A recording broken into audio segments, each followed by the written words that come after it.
জিয়াউর রহমানের সমাধি নিয়ে আওয়ামী লীগ বিএনপির পাল্টাপাল্টি অভিযোগ। কবরে লাশই নেই মন্তব্য কাদেরের। নির্লজ্জ মিথ্যাচার বলছেন ফখরুল। হাজার হাজার লোক জানাজা পড়া আর ও কফিনে জিয়াউর রহমানের লাশ থাকা না থাকা এটা কি এক কথা? এটা আমার কাছে মনে হয়েছে যে একটা রুচিহীন কদর্য একটা মিথ্যাচার ছাড়া আর কিছু নয়। বরগুনায় এলজিইডি অফিস যেন ঘুষের হাট, প্রতি কাজের জন্যই টাকা দিতে হয় শতকরা হিসেবে।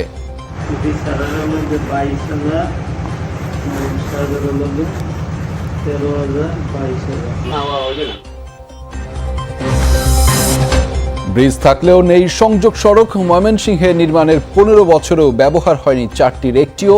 স্থানীয়রা বলছেন এতিম সেতু। রাস্তাটা দিলেছে করে দিলেছে দেখতাম বছরে 20-50টা বিয়া ভাঙ্গা যা। আমরা দেখতে যেতে পারবো না, আমাদের ছেলে এবং নাতিরা যেন ওই রাস্তাটা দেখে যেতে পারে।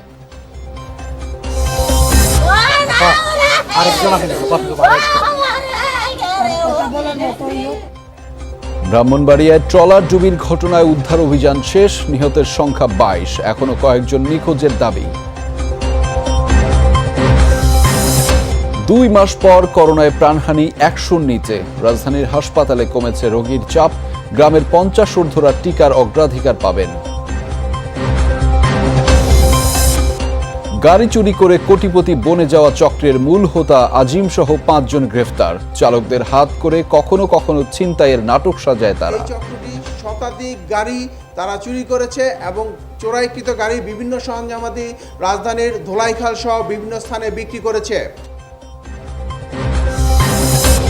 রামপুরায় বাড়িওয়ালার মাতাল ভাইয়ের ইটের আঘাতে প্রাণ গেল ভাড়াটিয়ার। গেট খুলতে দেরি হওয়ায় এই হত্যাকাণ্ড। এছাড়াও রাতের বাংলাদেশে থাকছে জাতীয় দলের অনুশীলনে যোগ দিলেন সাকিব আল হাসান। নিউজিল্যান্ডের বিপক্ষে ভালো করবে টাইগাররা, আশা ব্যাটিং কোচ অ্যাশেল প্রিন্সের।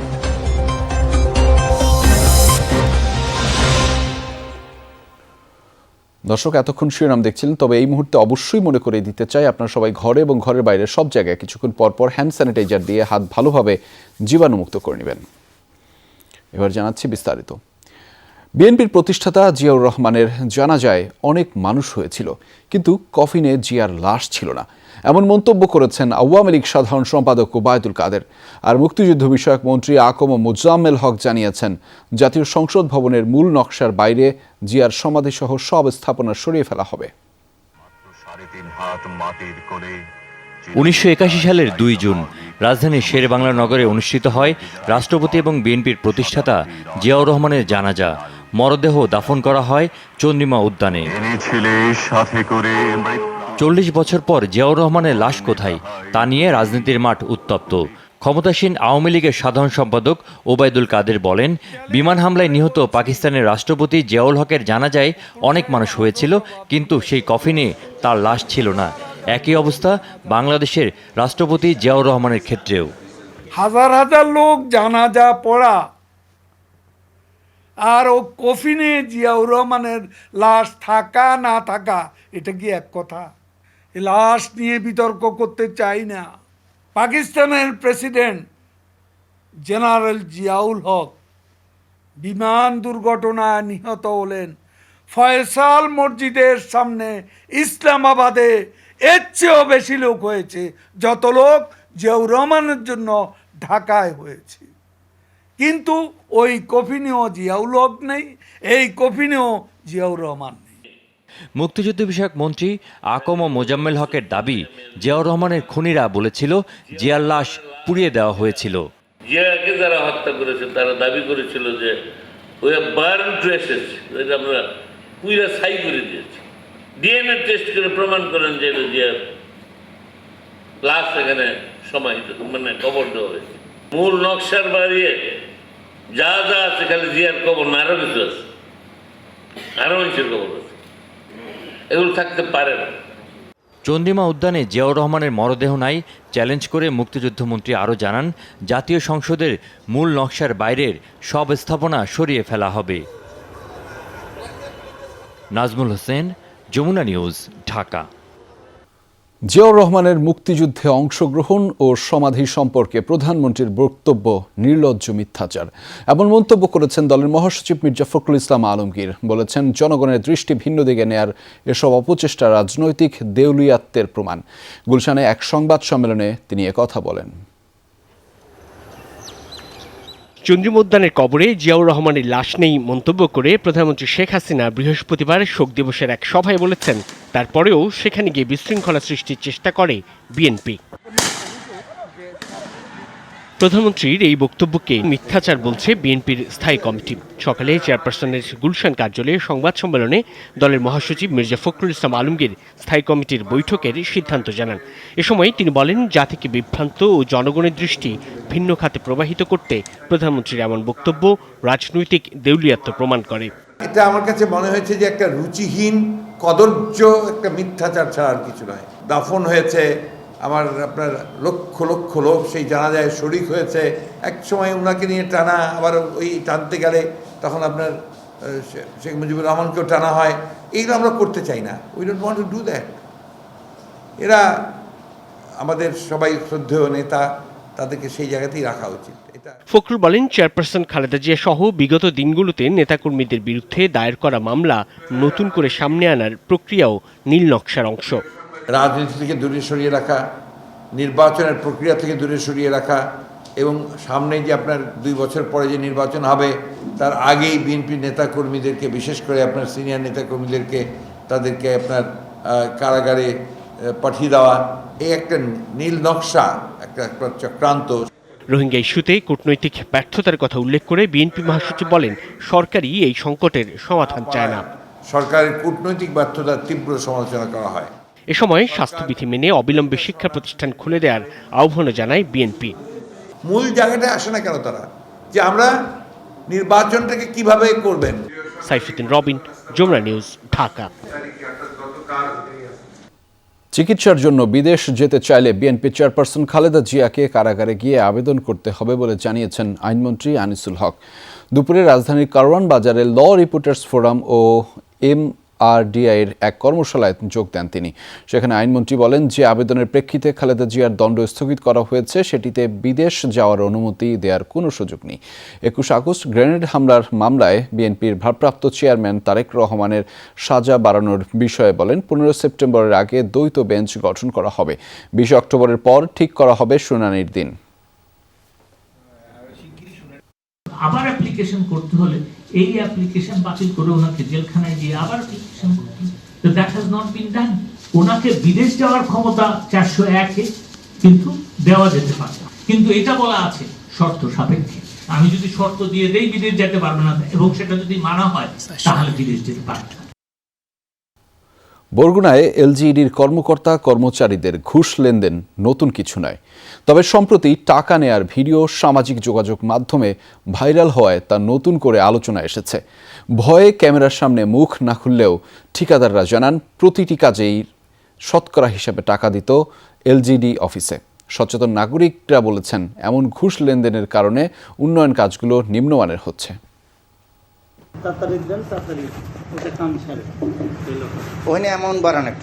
রীতিমতো কাগজ কলম, ক্যালকুলেটর নিয়ে ঘুষের হিসাব। সম্প্রতি সামাজিক যোগাযোগ মাধ্যমে ভাইরাল ভিডিওতে দেখা যায়, এলজিইডি বরগুনার নির্বাহী প্রকৌশলীর কার্যালয়ে ফোরম্যান জিয়াউর রহমান বুঝে নিচ্ছেন ঘুষের টাকা। প্রকল্প পরিচালক সহ কোন কর্মকর্তাকে কত % দিতে হবে তাও বুঝিয়ে বলেন তিনি।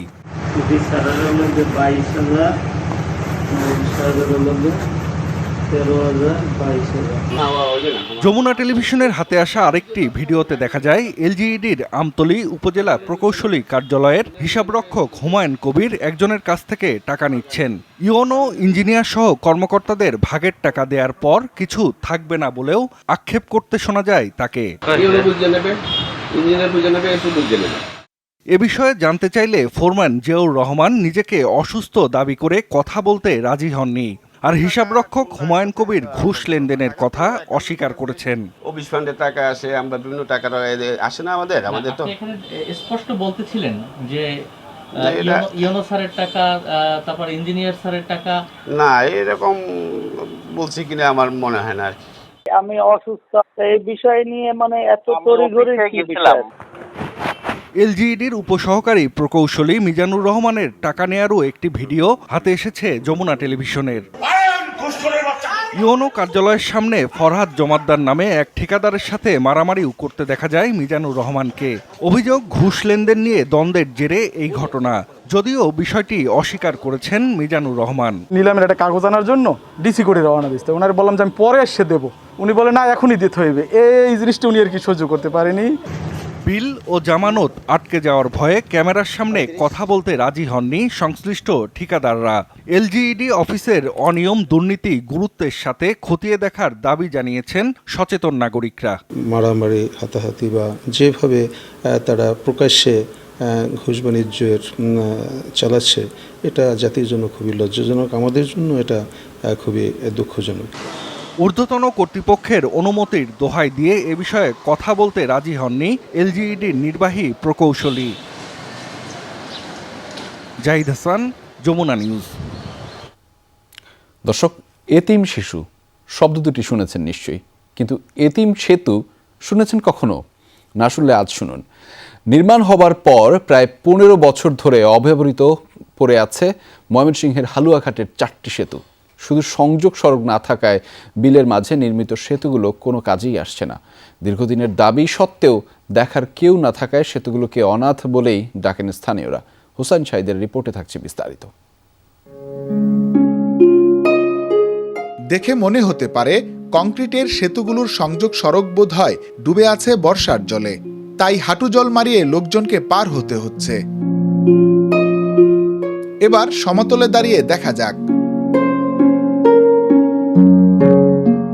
4টি সেতুর অবয়ব আছে ঠিকই, কিন্তু নেই সংযোগ সড়ক। ময়মনসিংহের হালুয়াঘাট উপজেলার নড়াইল ইউনিয়নের শিবধরা বিলে পূর্ব নড়াইল থেকে কাওয়ালিজানের মধ্যে যোগাযোগ সহজ করতে প্রায় 15 বছর আগে সেতুগুলো নির্মাণ করা হয়, কিন্তু তা কি কাজে এসেছে? রাস্তাটা দিলেছে করাম করিয়া দিলেছে দেখতাম, নাহলে দেখাম কি আমরা দেখতে যেতে পারবো না, আমাদের ছেলে এবং নাতিরা যেন ওই রাস্তাটা দেখে যেতে পারে, এটাই আপনাদের কাছে আমার অনুরোধ। বর্তমান চেয়ারম্যান যারা আছে তারা ওই রাস্তার মধ্যে কোনো দিন কয় না যে এই রাস্তাটা একটু হাইটা দেখে আসি। আমাদের এই এলাকায় মনে করুন বছরে 20-50টা বিয়া ভাঙ্গা যা, এই রাস্তা দেখে এরা মানে সব পছন্দ অপছন্দ হওয়ার পরে এই রাস্তার কারণে মনে করুন তারা মেয়ে বিয়া দিতে চায় না এবং ছেলেকেও বিয়া দিতে হয় না। দাতা সংস্থা USAIDর অর্থায়নে একটি বেসরকারি উন্নয়ন সংস্থা 4টি সেতু তৈরি করে দেয়। সংযোগ সড়ক নির্মাণ সহ বাকি কাজ করার কথা ছিল সংশ্লিষ্ট সরকারি সংস্থাগুলোর, কিন্তু সে কথাই থেকে গেছে। 2006 সালের মার্চ মাসে এই প্রকল্পের কাজ শেষ হয় এবং তখন এলাকার জনগণ এবং স্থানীয় সরকারের সাথে সেই ক্লোজ আউট প্রোগ্রামের মাধ্যমে কাজগুলোকে তাদের কাছে হস্তান্তর করে সেখান থেকে চলে আসছে। অবহেলা অনাদরে পড়ে থাকা ব্রিজগুলোকে স্থানীয়রা এখন বলেন এতিম সেতু। উপজেলা নির্বাহী কর্মকর্তার কাছে প্রশ্ন ছিল, আদতেই কি এই এতিম সেতুর কোনো গতি হবে? তো এটি সম্ভাব্যতা যাচাই করে আমরা সংযোগ সড়ক নির্মাণের উদ্যোগ গ্রহণ করছি, আশা করি সামনে এটি করা সম্ভব হবে। বিলের মাঝখানে নির্মিত একটি সেতুর দৈর্ঘ্য 63 ফুট, বাকি 3টির 45 ফুট করে। কোথাও সেতু না থাকায় দুর্ভোগ, আবার কোথাও সেতু থাকার পরেও দুর্ভোগ। এই দুর্ভোগ শব্দটি প্রান্তিক এসব মানুষদের ভাগ্য থেকে কখনোই মুছে যায় না। এলাকাবাসী বলছেন, সংশ্লিষ্ট কর্তৃপক্ষ কবে তাদের দিকে চোখ তুলে চাইবেন সেই অপেক্ষায় দিন গুনছেন তারা। হুসাইন শাহিদ, যমুনা নিউজ, ময়মনসিংহ। ব্রাহ্মণবাড়িয়ার লস্কা বিলে ট্রলার ডুবির ঘটনায় উদ্ধার অভিযান আপাতত শেষ হয়েছে। আজ সারাদিনে একজনের মরদেহ উদ্ধার করা হয়েছে। এ নিয়ে দুর্ঘটনায় নিহত সংখ্যা বেড়ে দাঁড়িয়েছে 22 জনে। অভিযান শেষ হলেও স্বজনরা বলছেন এখনও অনেকেই নিখোঁজ রয়েছেন। বিলপাড়ে উদ্বেগ উৎকণ্ঠায় সময় কাটছে তাদের। নিখোঁজদের সন্ধানে গত রাত থেকে উদ্ধার তৎপরতা শুরু করে ফায়ার সার্ভিস, চলে গভীর রাত পর্যন্ত। সকাল থেকে আবার কাজে নামেন কর্মীরা। ময়না তদন্ত শেষে মরদেহ স্বজনদের কাছে হস্তান্তর করা হয়েছে। দুর্ঘটনার কারণ জানতে 3 সদস্যের তদন্ত কমিটি গঠন করা হয়েছে।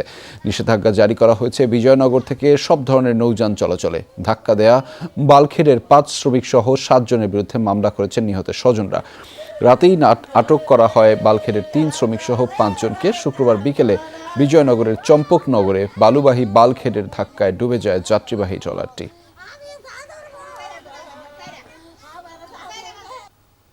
আমাদের মামলার কার্যক্রম চলমান রয়েছে। যেহেতু আসামি গ্রেপ্তার হয়েছে, পুরো গতিতে তদন্তটি অত্যন্ত গুরুত্বের সাথে পরিচালনা করা হচ্ছে। ব্রাহ্মণবাড়িয়ার নৌ দুর্ঘটনায় নিহতদের বাড়িতে এখন শোকের মাতম। বিজয়নগরের চম্পকনগর আর পৈরতলা এলাকায় থামছে না স্বজনদের আহাজারি। নিহতদের বেশিরভাগই নারী আর শিশু। তাদের কেউ হারিয়েছে মা, কেউ বা সন্তান। পৈরতলা এলাকার 3.5 বছরের নাসরামণি চাচির সাথে বেড়াতে গিয়ে ফিরেছে লাশ হয়ে। বাবা তুমি কই গেলা? আমার জ্বালাই যে আমি দিতাম না, 3বার 4বার ভাবে দেয়া দেন, আমরা থাকতাম নাই বড়। থামছে না তার পরিবারের আহাজারি। আমি নানা ভাই যামু ছোট আমার সাথে। একই এলাকার কাজল বেগম 3 শিশুকে রেখে গিয়েছিলেন কাজে। তাকেও ফিরতে হয়েছে নিথর দেহে। পরিবার জুড়ে তাই শোকাবহ পরিবেশ। ও আমাদের সবার ছোট বোন ছিল। ও আমার ছোট আব্বু ছোট আম্মুর সাথে গেছিল। ও হাসতে খুলতে চলে গেছে 3.5 বছর। তো ও যেভাবে আসবে না আমরা কখনো কল্পনা করিনি। আমার জাল মারা গেল, মানে আমার সেজু জাল, আর ওর আমার দেবর তো আহত, এখন তো ক্লিনিকে ভর্তি আছেন। ঘুম থেকে উঠে শুনি ও চলে গেছে কোথায় দেশে, বলে ভাষা বোঝাতে পারবো না। শুক্রবার লইচকা বিলে বালখেডের ধাক্কায় ট্রলার ডুবির ঘটনায় নিহতদের বেশিরভাগ নারী শিশু। কেউ হারিয়েছেন মা, কারো বা মারা গেছে সন্তান। মারা যাওয়াদের বেশিরভাগ বিজয়নগরের চম্পকনগর এলাকায়। একসাথে এত মরদেহ এর আগে দেখেনি চম্পকনগরের মানুষ। এলাকা জুড়ে নেমে এসেছে শোকের ছায়া। নৌ দুর্ঘটনায় এখনও বেশ কয়েকজন নিখোঁজের দাবি স্বজনদের। তারাও আছেন উদ্বেগ উৎকণ্ঠায়। সুমাইয়া আরিফিন অর্নি, যমুনা নিউজ। 2 মাস পর দেশে করোনায় মৃত্যু 100-র নিচে নামলো। গত 24 ঘন্টায় প্রাণহানি 80 জনের, মোট মৃত্যু 25,926 জনের। গেল 24 ঘন্টায় শনাক্ত 3,436 জন। পরীক্ষা অনুপাতে শনাক্তের হার 13.67%। নমুনা পরীক্ষা হয়েছে 25,129টি। এ পর্যন্ত শনাক্ত 14,89,589 জন। 24 ঘন্টায় সুস্থ হয়েছেন 4,861 জন। মোট সুস্থ 14,09,231 জন। মৃত 80 জনের মধ্যে পুরুষ 41, নারী 39। বিভাগ ভিত্তিক প্রাণহানির হিসেবে ঢাকায় সর্বোচ্চ 34 জন মারা গেছেন। এছাড়া চট্টগ্রামে 21, খুলনায় 9, সিলেটে 6, বরিশালে 4, রংপুরে 3, ময়মনসিংহে 2, রাজশাহীতে 1 জন মারা গেছেন। হাসপাতালের সাধারণ বেড ও আইসিইউর জন্য হাহাকার অনেকটা কমেছে। জটিল রোগীর জন্য এখন এসব সিট পাওয়া যাচ্ছে করোনা হাসপাতালগুলোতে। সংক্রমণ কমে আসায় ঢাকার বাইরের রোগীর চাপও কমেছে উল্লেখযোগ্য হারে। ঢাকা মেডিকেলের করোনা ইউনিটে 583 জন রোগী ভর্তি আছেন। গত 24 ঘন্টায় নতুন রোগী ভর্তি হয়েছেন 44 জন। এর মধ্যে ঢাকার বাইরের 34 জন। এখানে যারা আসে ঢাকার বাইরে থেকে তারা সবাই ক্রিটিক্যাল কেস। ওইখানে তারা ভাবছেন পর্যাপ্ত চিকিৎসা হচ্ছে না, অথবা তাদের আত্মীয়স্বজন মনে করছেন ঢাকায় আসলে আরও বেটার চিকিৎসা পাবেন। এই ধরনের পেশেন্টগুলো আমাদের কাছে আসছে এবং এদেরকে আমরা ভর্তি করে নিচ্ছি। যারা ভ্যাকসিনেটেড এদের কিন্তু ভর্তির সংখ্যা খুবই কম। গত 1 মাসে এমন ফাঁকা অবস্থা দেখা যায়নি ডিএনসিসি কোভিড হাসপাতালে। এখানে ভর্তি আছেন 304 জন। এর মধ্যে 143 জন আইসিইউতে। 212টি আইসিইউর মধ্যে 69টিই ফাঁকা। গত 24 ঘন্টায় এই হাসপাতালে ভর্তি হয়েছেন মাত্র 8 জন রোগী। সুস্থ হয়ে বাড়ি গেছেন 6 জন। 2 সপ্তাহ ধরেই বলবো যে একটু একটু করে রোগী কমে এখন একটা বেশ কমের দিকেই রয়েছে। আপনারা জানেন যখন এটা মাঝামাঝি জুলাইয়ের মাঝামাঝি সময় কিন্তু একটা পিক আওয়ার ছিল, তখন আমাদের প্রায় 600 এর কাছাকাছি রোগী চলে এসেছিল এবং আমাদের 212টা আইসিইউ সবই মানে তখন সব সময় পূর্ণ থাকতো।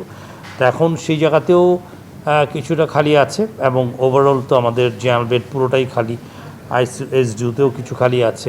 সবাই স্বাস্থ্যবিধি মেনে চললে এবং টিকা নিলে সংক্রমণ ঠেকানো সম্ভব বলছেন চিকিৎসকরা। শাকিল হাসান, যমুনা নিউজ, ঢাকা। গ্রামাঞ্চলে করোনায় 50 মানুষের মৃত্যু বেশি, তাই তাদের অগ্রাধিকার ভিত্তিতে টিকা দেওয়ার পরিকল্পনার কথা জানিয়েছেন স্বাস্থ্যমন্ত্রী জাহিদ মালিক। যে সমস্ত টিকা চুক্তি হয়েছে সেই টিকাগুলো যদি চলে আসে তাহলে আমরা গ্রামে গঞ্জে বেশি টিকা দেওয়ার পরিকল্পনা করেছি, কারণ গ্রামের লোকরা টিকা কম পেয়েছে এবং মৃত্যুর সংখ্যা বেড়েছে। জাপান থেকে উপহার হিসেবে আসা অ্যাস্ট্রাজেনেকা টিকার পঞ্চম ও শেষ চালান সন্ধ্যা 7:15টায় দেশে এসে পৌঁছেছে।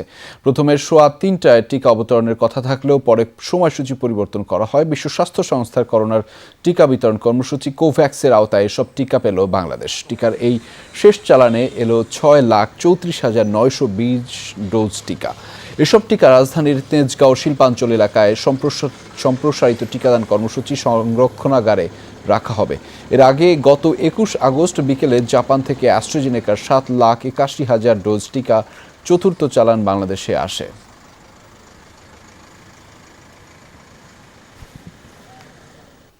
জাপানের মাধ্যমে এই ডোনেশনটা কোভ্যাক্সের মাধ্যমে আসলো, প্রায় 6,34,920 ডোজ। এটা জাপান আমাদের সাথে কোভ্যাক্সের মাধ্যমে যে ভ্যাকসিনটা দেওয়ার কথা ছিল সেটার শেষ চালানটা আজকে এসে পৌঁছেছে। অবিলম্বে শিক্ষা প্রতিষ্ঠান খুলে দেয়া না হলে সেপ্টেম্বর থেকে সারা দেশে আন্দোলন গড়ে তোলা হবে, এমন হুঁশিয়ারি দিয়েছেন নাগরিক ঐক্যের আহ্বায়ক মাহমুদুর রহমান মান্না। সকালে জাতীয় প্রেস ক্লাবের সামনে শিক্ষা প্রতিষ্ঠান খুলে দেওয়ার দাবিতে আয়োজিত মানববন্ধনে তিনি কথা বলেন। সব ছাত্র সংগঠন ও অভিভাবক শিক্ষা প্রতিষ্ঠান খুলে দেওয়ার পক্ষে। একমাত্র দেশ যেখানে 16 মাস ধরে শিক্ষা প্রতিষ্ঠান বন্ধ রয়েছে। এই দাবিতে সেপ্টেম্বরে লাখো ছাত্র রাস্তায় নামবে বলে মন্তব্য করেন মান্না।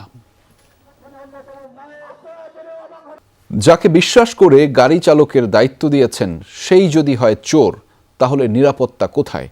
কখনো কখনো চোর সিন্ডিকেটের সাথে হাত মিলিয়ে অভিনব কায়দায় গাড়ি ছিনতাইয়ের নাটক সাজান গাড়ি চালক। এরপর অল্প সময় পর রং বদলে অথবা যন্ত্রাংশ খুলে বিক্রি করে দেয়া হয় পুরো গাড়িটি। এমন একটি চক্রের মূল হোতাসহ 5 জনকে নারায়ণগঞ্জ থেকে গ্রেফতার করেছে র্যাব। নারায়ণগঞ্জ থেকে গ্রেফতার হওয়া গাড়ি চোর চক্রের সদস্যরা কাজ করতেন কয়েকটি ভাগে ভাগ হয়ে। এদের মধ্যে প্রথম দলটি ছদ্মবেশে সংগ্রহ করত গাড়ির তথ্য, দ্বিতীয় দলটি সমন্বয়কের নির্দেশনায় গাড়ি ছিনতাই বা চুরি করে। কখনো কখনো চালকদের অর্থের প্রলোভন দেখিয়ে ছিনতাইয়ের নাটক সাজায় তারা। ড্রাইভারদের চেতনানাশক ওষুধ খাইয়ে তাদেরকে অজ্ঞান করে গাড়ি চুরি করে। আবার কিছু কিছু ক্ষেত্রে তারা ড্রাইভার এবং যে আমাদের যে ছিনতাই চক্র তারা সম্মিলিতভাবেও ভিকটিমকে তারা হেনস্থ করে থাকে। তৃতীয় দলটি চোরাই গাড়ি ঢাকা, নারায়ণগঞ্জ সহ দেশের বিভিন্ন স্থানে লুকিয়ে রাখে। কখনো মালিকের সঙ্গে যোগাযোগ করে টাকা দাবি করে ছেড়ে দেয়, আবার কখনো টাকা নেওয়ার পর গাড়ি ফেরত দেন না। সাইনবোর্ড নিয়ে সারা রাত বহা করে রাখছে, পরে গাড়ি দেয় নেই। দ্বিতীয় দিন আবার ফোন দিছে, ফোন দেওয়া 20,000 টাকা লাগবে। পরে কাইন্দা কাইতে আবার 12,500 টাকা পাঠাইছি। পরে মনে করেন এই টাকা নিয়ে গাড়ি ঘুরি দেয় নাই, হেনতে আর ফোন বন্ধ, আর অন্তরি ফোন খুলে নেই। শনিবার রাজধানীর কারওয়ান বাজারে র্যাবের মিডিয়া সেন্টারের ব্রিফিংয়ে এমন তথ্য তুলে ধরেন র্যাবের মিডিয়া উইংয়ের প্রধান। জানান, গাড়ি চুরি এই চক্রের 15 থেকে 20 জন কাজ করেন। গ্রেফতারকৃত আজিম মূলত নেতৃত্ব, সমন্বয়ক, বন্টন ও ছিনতাই গাড়ি বিক্রি ও ভাড়ায় ব্যবহার করত। এই পর্যন্ত এই চক্রটি শতাধিক গাড়ি তারা চুরি করেছে এবং চোরাইকৃত গাড়ি বিভিন্ন সরঞ্জামাদি রাজধানীর ধোলাইখাল সহ বিভিন্ন স্থানে বিক্রি করেছে। র্যাব জানায়, চক্রের চতুর্থ দলটি গাড়ি চুরির কয়েকদিন পর ওয়ার্কশপে নিয়ে গাড়ির রং পরিবর্তন করে। কখনো কখনো গাড়ির যন্ত্রাংশ আলাদা করে পরে অল্প দামে বিক্রি করা হয়। এভাবে কোটিপতি বনে যান আজিমউদ্দিনের মতো চক্রের মূল হোতারা। লামিয়া তিথি, যমুনা নিউজ, ঢাকা। রাজধানীর মিরপুর এলাকায় সন্ত্রাস চাঁদাবাজির জড়িতদের দ্রুত গ্রেফতার করতে নির্দেশ দিয়েছেন স্বরাষ্ট্রমন্ত্রী আসাদুজ্জামান খান কামাল। পল্লবী উচ্চ বিদ্যালয় মাঠে শোক দিবসের কর্মসূচিতে তিনি এই কথা বলেন। স্বরাষ্ট্রমন্ত্রী বলেন, মিরপুর এলাকা থেকে চাঁদাবাজি, সন্ত্রাসী কার্যক্রমের অভিযোগ আছে।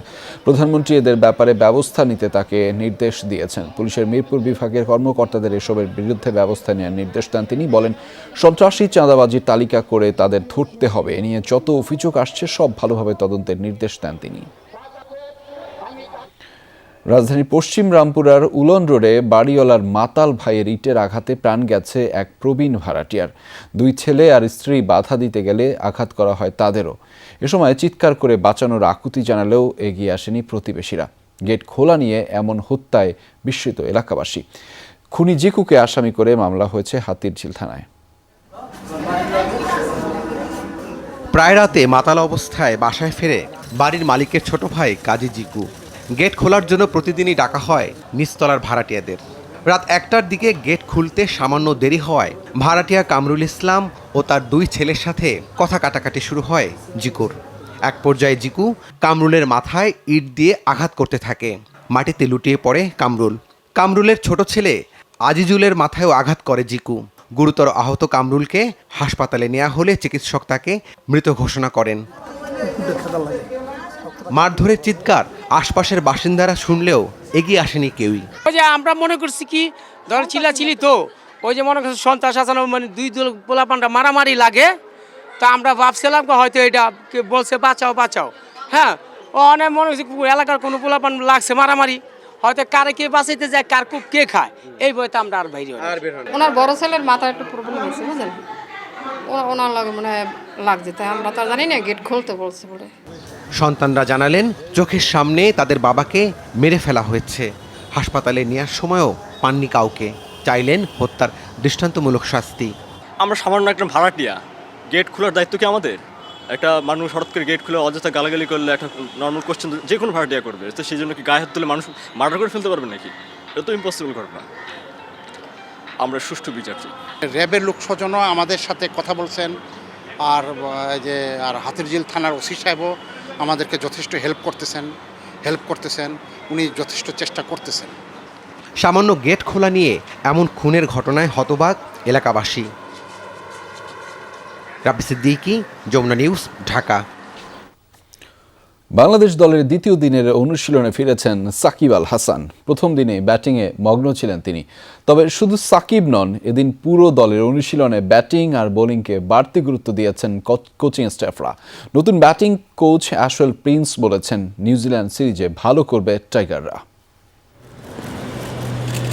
বোলিংটা তার ন্যাচারাল ট্যালেন্ট, ব্যাটিং নিয়ে সবচেয়ে বেশি কাজ করেন তিনি।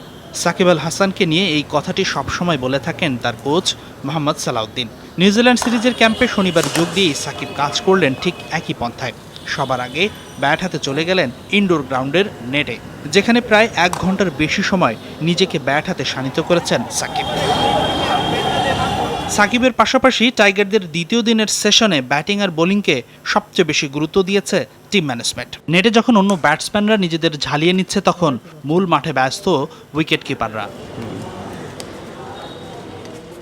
মুশফিক আর লিটনের প্রত্যাবর্তনে নুরুল হাসানকে নিয়ে 3 উইকেট রক্ষক এখন টাইগার স্কোয়াডে। লিটন টেস্টে ছাড়া সাদা বলের ক্রিকেটে কিপিং করেন না, তাই স্টাম্পের পিছনে দাঁড়ানোর লড়াইটা সোহান ও মুশফিকের মধ্যেই। দ্বিতীয় দিনের সেশনে সোহান ও লিটনের সাধারণ ফিল্ডিং অনুশীলন আর মুশফিককে গ্লাভস হাতে ব্যস্ত দেখে অনেকটাই পরিষ্কার ধারণা মিলছে কিপিংয়ের দায়িত্বটা হয়তো থাকবে মিস্টার ডিপেন্ডেবলের হাতেই।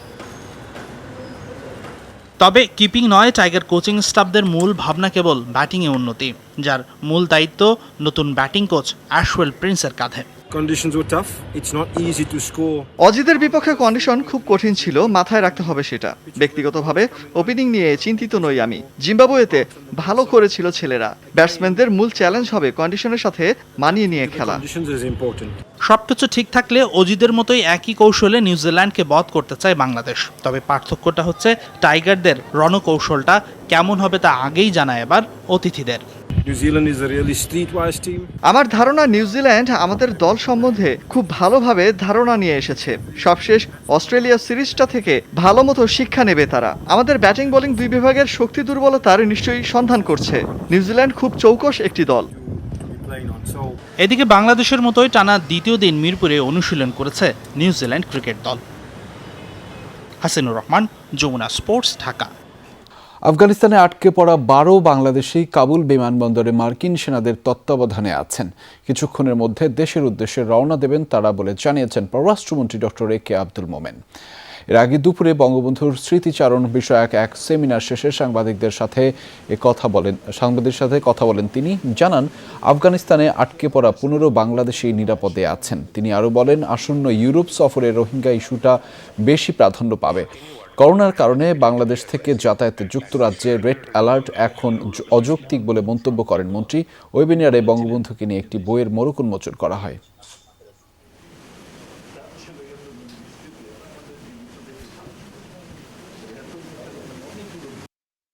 তাসকন উনি জানিয়েছেন ওরা সেফ আছে, বাট বয় এয়ারপোর্টে যাচ্ছে না, কারণ আমাদের ধারণা ছিল যে সমস্যা হইতে পারে। আর যেহেতু আমাদের ওখানে এমবেসি নাই, সুতরাং মোর ডিফিকাল্টি হবে। কাবুল বিমানবন্দরে বোমা বিস্ফোরণে নিহতের সংখ্যা বেড়ে দাঁড়িয়েছে 170 জনে। আবারও হামলার আশঙ্কা জানিয়েছে যুক্তরাষ্ট্র। আগামী কয়েকদিনের সবচেয়ে ঝুঁকিপূর্ণ সময় বলে আখ্যা দিয়েছে হোয়াইট হাউস। তবে কাবুল থেকে মার্কিনী ও আফগান সহযোগীদের সরিয়ে নিতে শেষ মুহূর্ত পর্যন্ত অভিযান চালিয়ে যাবে ওয়াশিংটন। পেন্টাগন জানায় এই মুহূর্তে কাবুল বিমানবন্দর ছাড়ার অপেক্ষায় 5000-এর মতো মানুষ। তাদের নিরাপদে সরিয়ে নিতে যোগাযোগ রাখা হচ্ছে তালেবানের সাথেও। হোয়াইট হাউস জানিয়েছে 2 সপ্তাহে 1,11,000 মানুষকে আফগানিস্তান থেকে যুক্তরাষ্ট্রে নেওয়া হয়েছে। এরই মধ্যে ন্যাটোভুক্ত অনেক দেশই শেষ করেছে উদ্ধার তৎপরতা। বৃহস্পতিবার কাবুল বিমানবন্দরে শক্তিশালী বোমা বিস্ফোরণে নিহতদের তালিকায় আছে 13 মার্কিন সেনা। পেন্টাগন জানিয়েছে বিমানবন্দরে ভিড়ের মধ্যে মিশেছিল আত্মঘাতী হামলাকারী। কাবুলে হামলার ঘটনার পর আইএসকে লক্ষ্য করে ড্রোন হামলা চালিয়েছে যুক্তরাষ্ট্র। শুক্রবার নানগারহার প্রদেশে হামলায় নিহত হন এক আইএস সদস্য। পেন্টাগন নিশ্চিত করেছে এ তথ্য। কোনো বেসামরিক ক্ষয়ক্ষতি হয়নি বলে দাবি ওয়াশিংটনের। এক বিবৃতিতে সেন্ট্রাল কমান্ডের মুখপাত্র জানিয়েছেন শুক্রবার আইএসের বিরুদ্ধে সন্ত্রাস বিরোধী অভিযানে নিহত কাবুল হামলার পরিকল্পনাকারী এক আইএস সদস্যকে এক সহযোগী সহ গাড়িতে যাচ্ছিলেন তিনি। সে সময় ড্রোনের মাধ্যমে হামলা চালায় মার্কিন সেনারা। কাবুলে আরও বড় হামলার পরিকল্পনায় জড়িত ছিল এই আইএস সদস্য, এমন দাবি পেন্টাগনের। এর আগে কাবুলে হামলার ঘটনায় শোধ নেয়ার হুঁশিয়ারি দেন মার্কিন প্রেসিডেন্ট জো বাইডেন।